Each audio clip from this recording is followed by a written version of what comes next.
right, go ahead. So, go ahead. First of all, I just want to say thanks to Coach Sweeney for having the faith in me to give me this great opportunity. Thanks to President Clements and Graham and the rest of Clemson University, and tremendous opportunity, and you guys fire away. What was it like when Dabo, did he call you? Did he text you? Did he tell you, when he said you're my guy?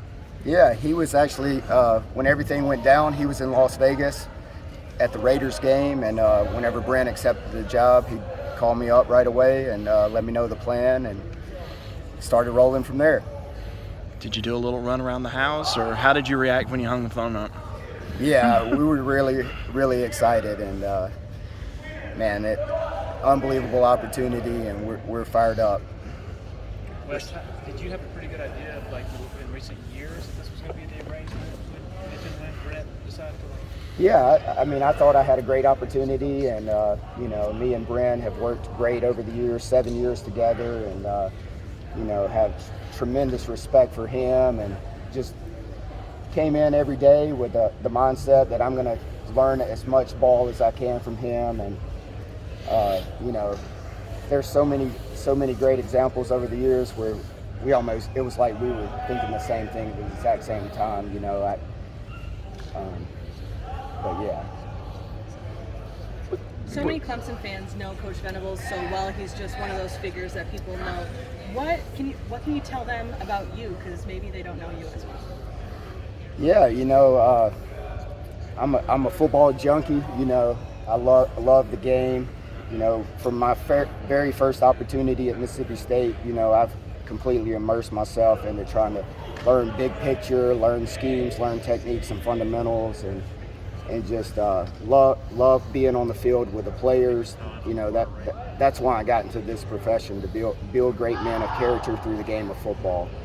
And that's the fun part, being around the guys in the locker room every day to me. You told us you started with the baseball team at Mississippi State. I guess how did you get connected with the football team? Yeah, growing up, I always knew I wanted to coach college football or work in the NFL.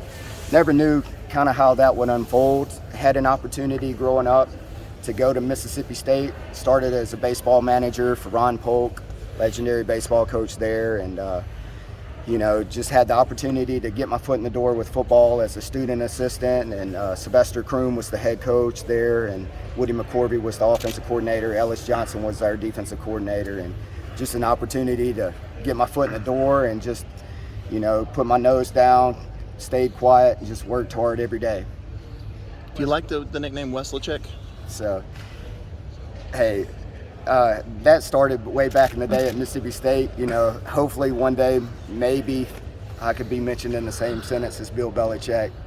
He's the best of all time. I have so much respect for what he's done over the years, 8 Super Bowls, countless other opportunities and accomplishments. So it's a fun name to be thrown around. Hopefully one day I live up to that. Wes, there were so many parts of Brent that kind of made him just kind of a force of nature, so many different elements. What do you think is the hardest part to replace? Which element do you think, just walking into his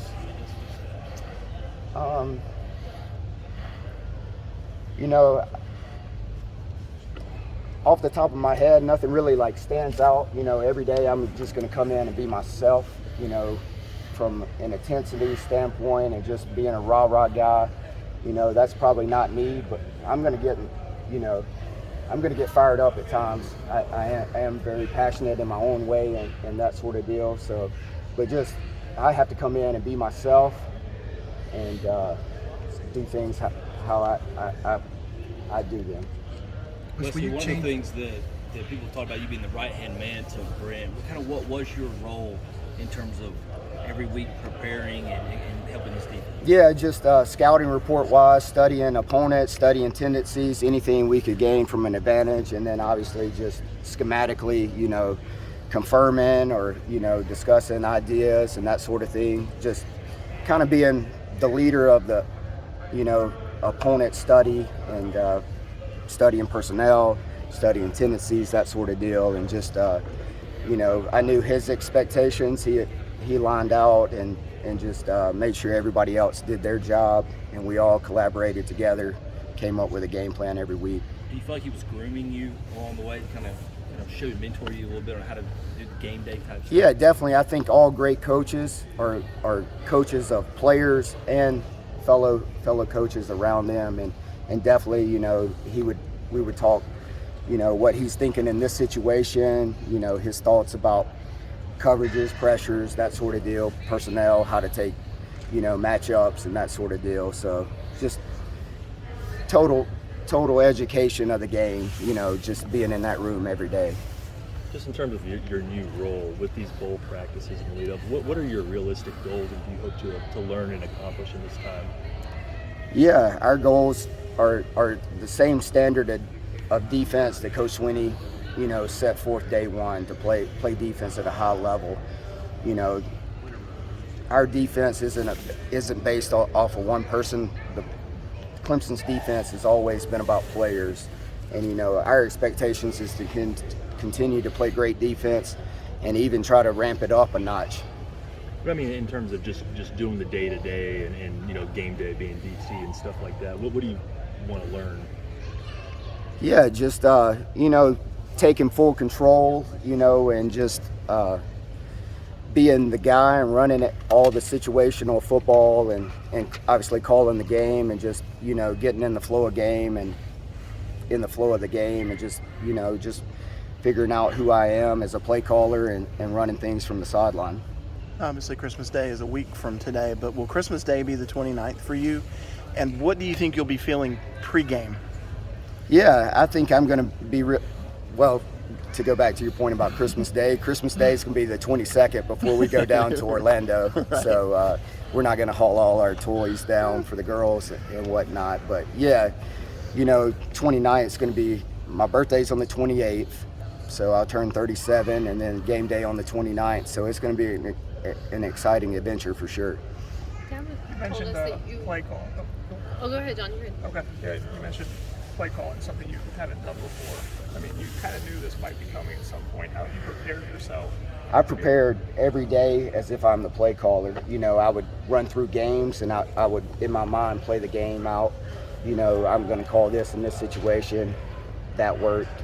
That wouldn't be a great call. So every day for the last 10, 12 years that I've been in this profession, I've always thought big picture, so preparing myself for this moment. So it's been years and years of, time spent studying the game. Do you feel like you have something to prove at all? I mean, just because people may not know you've never been a position coach. Yeah, I mean, my expectations for myself are good enough. I don't have to prove anything to anybody else. I have really high expectations for myself, and that's all that I care about.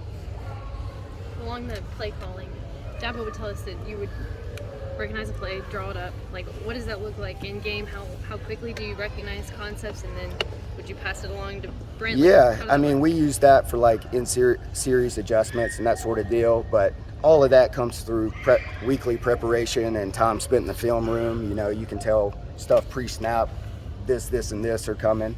So just, all the preparation element. Would you be a week ahead, scouting-wise, or would you, how did that? Yeah, for the most part, our support staff, they'll work a week or two in advance. So to get everything ready for say coming in on Sunday, we'll have all this research done and presented to the staff. We heard that you had chances to leave and go other places multiple times. Did you have a sense that at some point in time that this was going to be the route you were going to be able to go and you were going to be able to achieve what you wanted to here? Yeah, I'm a bloom where I'm planted guy. I'm in no rush to leave a place like Clemson. The people here are unbelievable. It's more about the people than the job to me. And I love this place. I love Coach Swinney. I love everybody in this building. Have great respect for everybody. Great respect for the university. So I'm a bloom where I'm planted guy. So we've set our roots here and plan to be here for the long haul, and just whatever comes.